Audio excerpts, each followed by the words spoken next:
Okay. Now Sale of Goods Act, okay, 1930. Sale of Goods.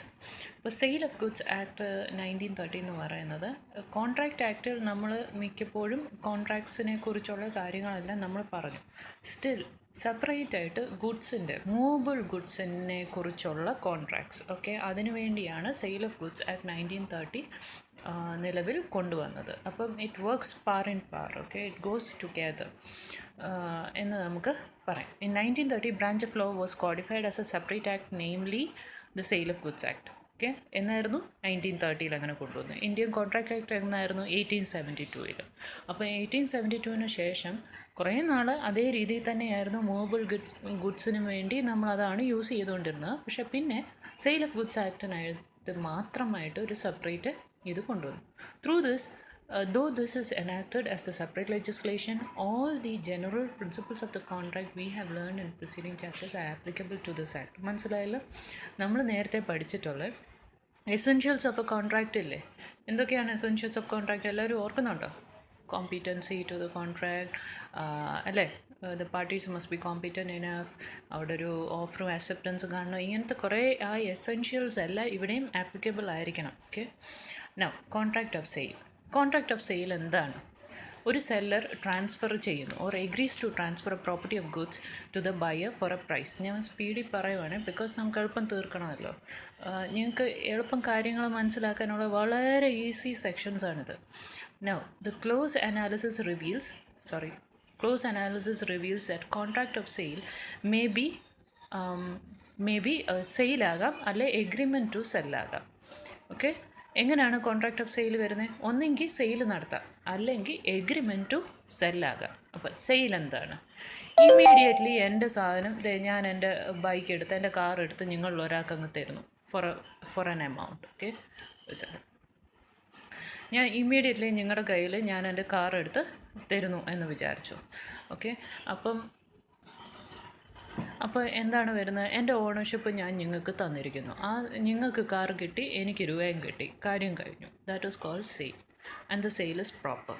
Okay, for example, purchase of a book from a shop where the customer gets the ownership immediately when the sale is proper. When I am handing over the money and I am getting the book, when the shopkeeper, he receives the money, at the same time I receive the book, the sale is proper there. Okay, അപ്പോൾ മനസ്സിലായല്ലോ? That means there is a transfer of ownership. But in case of agreement to sell എന്ന് പറഞ്ഞാൽ, ഞാൻ shop കീപ്പറിൻ്റെ അടുത്ത് ചോദിച്ചു, എനിക്ക് ഒരു book വേണം, and he says on next month first week വന്നു ഞാൻ തരാം എന്ന് എൻ്റെ അടുത്ത് പറയുവാന്ന് വെച്ചു. Okay, that is an agreement to sell. He agrees to sell the thing on a future date.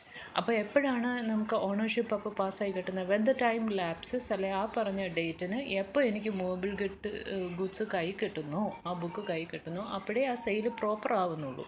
അപ്പോൾ ഇങ്ങനത്തെ എഗ്രിമെൻറ്റ് ടു സെല്ലെന്നും പറയുന്നു, സെയിലെന്ന് പറയുന്നു, രണ്ടും രണ്ട്. അവിടെ ഓണർഷിപ്പ് എനിക്ക് കിട്ടിയോ? എഗ്രിമെൻറ്റ് ടു സെല്ലിനകത്ത് ഇല്ല. That is for a future date. നിങ്ങൾക്ക് മനസ്സിലായല്ലോ? Okay, what are the essentials of a contract of sale? ഫാസ്റ്റായിട്ട് ഞാൻ പറയാം. 2 പാർട്ടീസ് വേണം, അല്ലേ? ഒരു ബയറും വേണം, ഒരു സെല്ലറും വേണം. പിന്നെ ഗുഡ്സ് കാണണം, ഓൺലി മൂവബിൾ ഗുഡ്സ് ആയിരിക്കണം.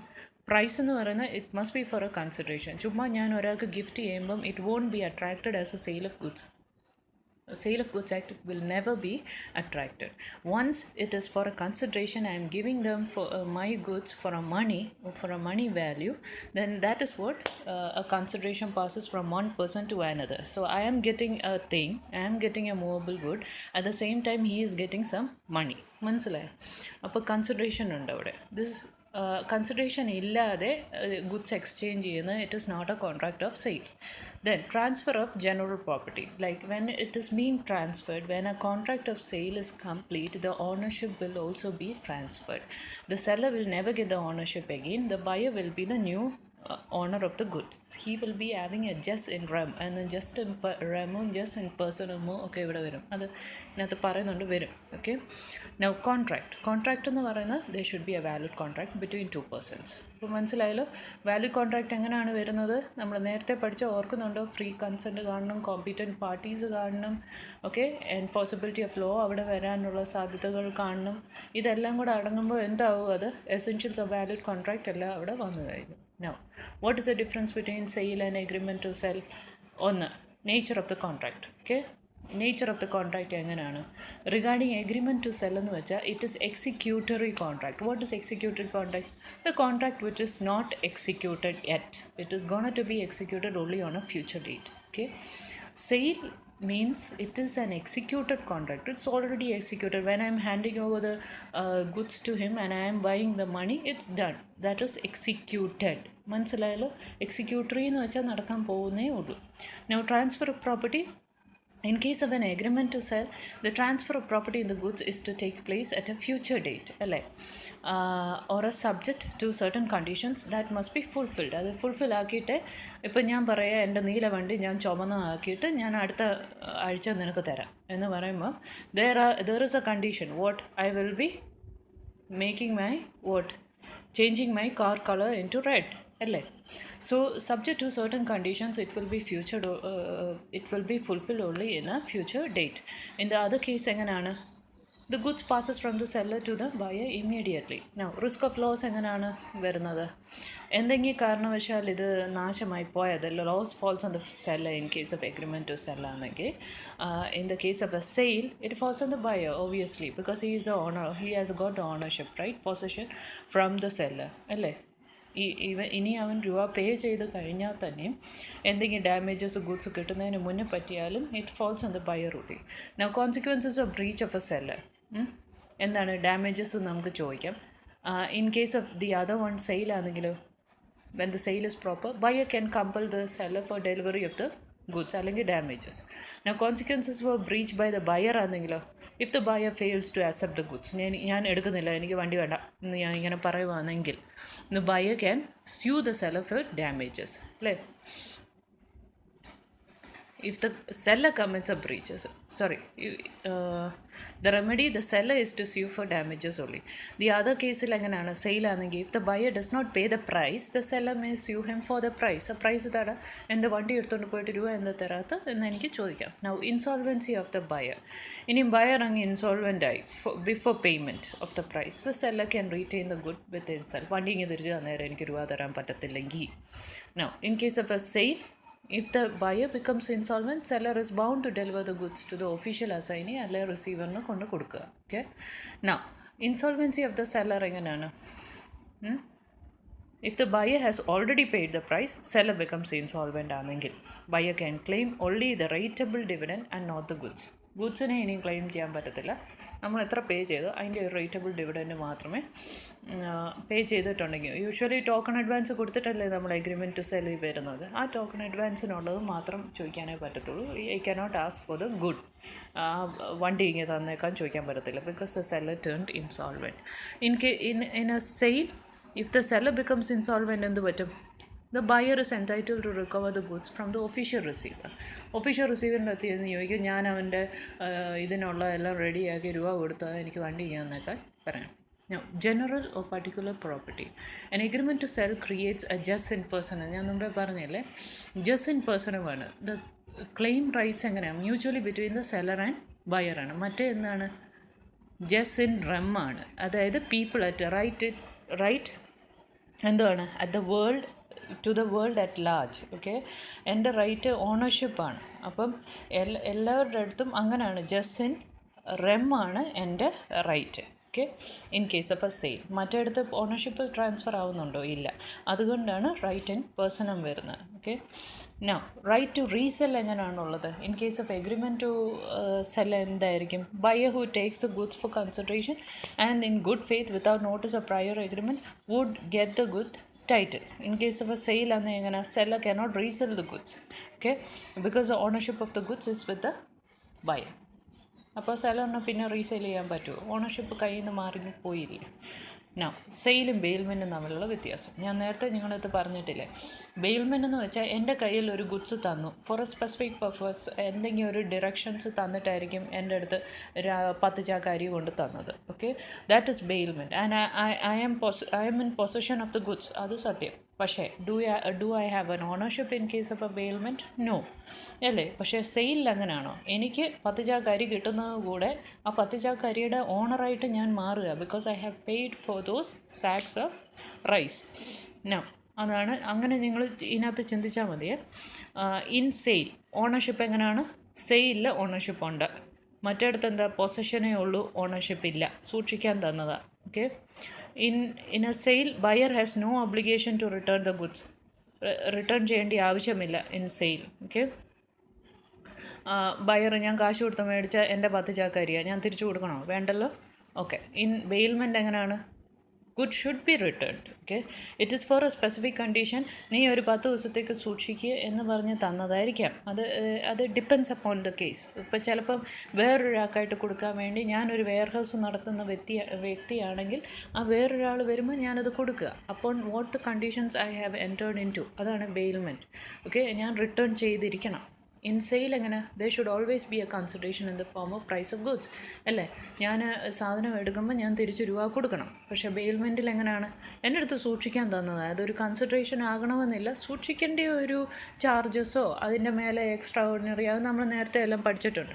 എക്സ്ട്രാ ഓർഡിനറി എക്സ്പെൻസസ് വല്ലതും വന്നു, മഴ വന്നുകൊണ്ട് ഞാൻ അതിൻ്റെ മേളിൽ കൂര പണിയേണ്ടി വന്നു, അല്ലെങ്കിൽ എനിക്കത് എന്താ പറയുന്നത് എക്സ്ട്രാ റെഫ്രിജറേറ്റർ മേടിക്കേണ്ടി വന്നു ഈ ചിക്കനെല്ലാം കൂടെ വെക്കാൻ എന്നൊക്കെ പറഞ്ഞ് ആണെങ്കിൽ അങ്ങനത്തെ ഇതിന് എനിക്കൊരു പർട്ടിക്കുലർ ലീനുണ്ട്, വേണേൽ പിടിച്ചു വെക്കാം. ഓക്കെ, എൻ്റെ എക്സ്പെൻസസ് പേ ചെയ്യുന്നത് വരെ ഞാൻ ഗുഡ്സ് തരത്തില്ലെന്ന് പറഞ്ഞാൽ എനിക്ക് പിടിച്ചു വെക്കാം. But at the same time എന്താണ്, it is not for a consideration. ഒരു കൺസിഡറേഷൻ അല്ല, സൂക്ഷിക്കുന്നതിനുള്ള കൺസിഡറേഷനേ ഉള്ളൂ. ഓക്കെ, ഇറ്റ് ഈസ് അവിടെ മാൻഡേറ്ററി ഒന്നുമില്ല, കൺസിഡറേഷൻ ഇല്ലാതെ ബെയിൽമെൻറ്റ് ഇല്ലാന്നില്ല. Okay, in case of a buyer gets all the rights on the subject matter. സെയിലാണ് എങ്ങനെയാണ്, ബയറിന് എൻറ്റയർ റൈറ്റ്സും കൈ കിട്ടുക, ഓണർഷിപ്പ് ഉൾപ്പെടെ അല്ലേ? പക്ഷേ ഇൻ കേസ് ഓഫ് ബെയിൽമെൻറ്റ് എങ്ങനെയാണ്, it is according to the directions of the bail. Okay, മനസ്സിലായല്ലോ? ഇനി subject matter of contract of sale. Okay, ഇനി subject matter of contract of sale. Contract of സെയിലിനകത്ത് സബ്ജക്റ്റ് മാറ്റർ എന്താണ് എന്ന് നമ്മൾ പറഞ്ഞു കഴിഞ്ഞു. അത് മൂവബിൾ ഗുഡ്സ് മാത്രമേ അതിനകത്ത് വരൂ. എന്ത് ടൈപ്പ് ഓഫ് മൂവബിൾ ഗുഡാണ്? Any type of movable goods. പക്ഷേ ഇപ്പം എൻ്റെ കയ്യിൽ നിന്ന് ഒരു കറൻസി എടുത്ത് വേറൊരാൾക്ക് കൊടുക്കുമ്പോൾ അതൊരു മൂവബിൾ ഗുഡാണല്ലേ, അതതിനകത്ത് വരണ്ടേ എന്ന് നിങ്ങൾ ചിന്തിക്കും. ഇല്ല, വരത്തില്ല. മണി വരത്തില്ല, സ്റ്റോക്ക് വരത്തില്ല, ഷെയർ വരത്തില്ല, growing crops, things attach to forming a part of a ലാൻഡിൻ്റെ ഭാഗമായിട്ടുള്ള സാധനങ്ങളൊന്നും ഇതിനകത്ത് സെയിൽ ഓഫ് ഗുഡ്സിൽ വരത്തില്ല. Okay, actionable claims and money are exclusively excluded from the definition of the goods. Actionable claims എന്ന് പറയുന്നത് എന്തൊക്കെയാണ്? ലീഗൽ ആക്ഷന് വേണ്ടി നമ്മൾ സ്യൂട്ട് പോകുമ്പോൾ, അല്ലെങ്കിൽ ഒരു ഡെപ്റ്റ് due from a person is only an actionable claim. Okay, it cannot be bought or sold, it can only be assigned. അതിനെ കൊണ്ടുവരികയോ മേടിക്കുകയോ വിൽക്കുകയോ സാധിക്കാവുന്ന ഒരു കാര്യമല്ലാത്തതുകൊണ്ട് അതിനെ അസൈൻ ചെയ്യാനേ സാധിക്കത്തുള്ളൂ എന്നുള്ളത് കൊണ്ട് സെയിൽ ഓഫ് ഗുഡ്സ് ആക്ടിൽ അത് വരികയില്ല. Okay, now purpose of sale of goods act എന്താണ്? For the purpose of goods can be divided into 3 types. ഒന്നെന്ന് വെച്ചാൽ എക്സിസ്റ്റിംഗ് ഗുഡ്സ്. എക്സിസ്റ്റിംഗ് ഗുഡ്സ് എന്ന് വെച്ചാൽ goods owned and possessed by the seller at the time of making the contract. അത് exist ചെയ്തിരിക്കണം, നിലവിൽ കാണുന്ന ഒരു ഗുഡ് ആയിരിക്കണം. അതിനി എത്ര ടൈപ്പ് ഓഫ് ഗുഡ്സ് ഉണ്ട്? ഒന്ന് സ്പെസിഫിക് ഗുഡ്സ്. എൻ്റെ നീല വണ്ടി ഞാൻ വേറെ ഒരാൾക്ക് കൊടുക്കാൻ, നീല വണ്ടിയും കാണിച്ചു, എന്നിട്ട് ഞാൻ പറയാം ഞാൻ വേറൊരാൾക്ക് കൊടുക്കാൻ റെഡിയാണ്. This is called specific goods. Ascertain goods എന്താണ്? ഞാനിപ്പം ഒരാളെ വിളിച്ചു കൊണ്ടുവന്നു, എൻ്റെ നീല വണ്ടിയുണ്ട്, എൻ്റെ ചുമന്ന വണ്ടിയുണ്ട്, എൻ്റെ വെളുത്ത വണ്ടിയുണ്ട്, ഇതിലേത് വേണമെന്ന് ചോദിക്കുന്നു. ഓക്കെ, എനിക്ക് റെഡ് കാറ് മതി എന്ന ആൾ പറയുമ്പോൾ അസർട്ടൈൻ ചെയ്ത് കഴിഞ്ഞു ഗുഡ്. അതാണ് അസർട്ടൈൻ ഗുഡ്സ്. ഇനി അൺഅസർട്ടൈൻ ഗുഡ്സ് അല്ലെങ്കിൽ ജനറിക് ഗുഡ്സ് എന്ന് പറഞ്ഞാൽ എന്താണ്? ഓക്കെ, ഒരു സർട്ടൻ ഒരു ഡിസ്പ്ലേ കാണിച്ചു. Okay, defined by the description only. For example, in a illustration given below above, the dealer takes you to the yard where the cars are displayed. If you have agreed to purchase a car, it is an agreement of unascertained goods. പക്ഷേ ഇതിലേത് car എന്ന് ഞാൻ പറയുന്നില്ല. നീലയുണ്ട്, ചുവപ്പുണ്ട്, വെള്ളയുണ്ട്, പക്ഷേ അതിലേതാണെന്ന് ഞാൻ പറയുന്നില്ല. Okay, ഇനി future goods എന്താണ്? Already ഒരു റെയിൽവേ കമ്പനി ഒരു കോൺട്രാക്റ്റിന് എൻ്റർ ചെയ്യുന്നു, എന്നിട്ട് പറയുന്നു ഈ ജോലികൾ നടക്കുമ്പോൾ അവിടെ കുറേ അവിടെ കോൾ ആഷ് കൂടി വരും, അത് ഞാൻ എടുത്തോളാം എന്ന് പറയുമ്പോൾ ഫ്യൂച്ചറിൽ വരാൻ പോകുന്ന ഒരു അക്യുമുലേഷൻ ഓഫ് കോളിനെ കുറിച്ച് ആയതുകൊണ്ട് it is called future goods. Now contingent goods എന്താണ്? ഷിപ്പിൽ ഞാൻ കയറ്റി അയച്ച സാധനങ്ങൾ എത്തുമ്പോൾ ഞാനത് നിനക്ക് തരാം. When the goods arrive by ship, അതിനാണ് കണ്ടിജൻറ്റ് ഗുഡ്സ് എന്ന് പറയുന്നത്. ഇനി price is one of the essential requirements of a contract of sale അല്ലേ? സെയിൽ അങ്ങോട്ടും ഇങ്ങോട്ടും മണി കൺസിഡറേഷൻ ഇല്ലാതെ ഒരിക്കലും അവിടെ സെയിൽ ഉണ്ടാവുന്നില്ല. Okay, though price is an essential element, it need not be paid at the time of contract of sale. Sometimes paid partly, അല്ലെങ്കിൽ part may be promised. Okay, sometimes എൻ്റെ consideration may be promised. ഞാൻ മൊത്തം രൂപയും കൂടെ അടുത്ത മാസം 50,000 രൂപ തരാം എന്ന് വേണമെങ്കിൽ പറയാം.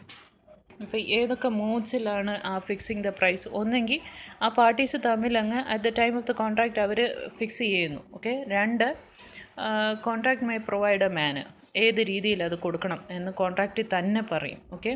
അതല്ലെങ്കിൽ in course of dealing between the parties. ഇതും അല്ലെങ്കിൽ എങ്ങനെയാണ്, they may provide a price to be fixed by valuation of a third party. മൂന്നാമത് ഒരാൾ വന്ന് കണ്ട് മനസ്സിലാക്കി നമുക്ക് പ്രൈസ് ഫിക്സ് ചെയ്യാമെന്ന് പറയുവാണെങ്കിൽ അങ്ങനെ. ഇതിന് ഈ രീതിയിലുള്ള ഒരു മൂഡും പറഞ്ഞിട്ടില്ലെങ്കിൽ buyer shall pay a reasonable price as consideration. ഇനി അടുത്ത് ഏർണസ്റ്റ്. ഇനി ഏർണസ്റ്റ് എന്ന് പറയുന്നത് സിമ്പിൾ വേർഡ്സിൽ പറഞ്ഞാൽ ടോക്കൺ അഡ്വാൻസ് കൊടുക്കുന്ന ഇതാണ് ഈ ഏർണസ്റ്റ്. അതായത് നമ്മൾ എഗ്രിമെൻറ്റ് ടു സെൽ, ഞാനിത് എടുത്തോളാം എന്ന് പറയുമ്പോൾ ഒരു ടോക്കൺ അഡ്വാൻസ് കൊടുക്കുന്നതിനാണ് നമ്മൾ സെക്യൂരിറ്റി ആയിട്ട് അല്ലെങ്കിൽ ഒരു വാല്യുബിൾ സം എമൗണ്ട് നമ്മൾ കൊടുക്കുന്നതാണ് ഈ ഏർണസ്റ്റ് എന്ന് പറയുന്നത്. അത് പല രീതിയിലാകാം. ചിലപ്പോൾ ഇപ്പം ഞാൻ എന്നിട്ട് എടുക്കാൻ ചെന്നില്ല എന്നുണ്ടെങ്കിൽ അത് സെല്ലർക്ക് അത് ഫോർഫീറ്റും ചെയ്യാം. സ്വന്തമായിട്ട് ആ ടോക്കൺ അഡ്വാൻസ് തിരിച്ച് തരണമെന്നില്ല. അതാണ് ഏർണസ്റ്റ്. ഇനി അതല്ല, ഈ ഏർണസ്റ്റ് എന്ന് പറയുന്നത് അടുത്ത മാസത്തെ റെൻറ്റിൻ്റെ പാതി ഞാൻ ഇപ്പോഴേ തന്നിരിക്കുന്നു ടോക്കണായിട്ട് എന്ന് പറയുവാണെങ്കിൽ അതൊരു ഇനീഷ്യൽ പേയ്മെൻറ്റ്, ഹാഫ് പേയ്മെൻറ്റാണ്, പാർട്ട് പേയ്മെൻറ്റാണ്. അത് ഞാൻ റൈറ്റ് ഫോർഫീറ്റായിട്ട് എടുക്കാൻ ചിലപ്പം എനിക്ക് സാധിക്കത്തില്ല. എനിവേ, എന്തെങ്കിലും ഡാമേജസ് ക്ലെയിം ചെയ്യണമെന്നുണ്ടെങ്കിൽ he can only go through the court procedures. Okay.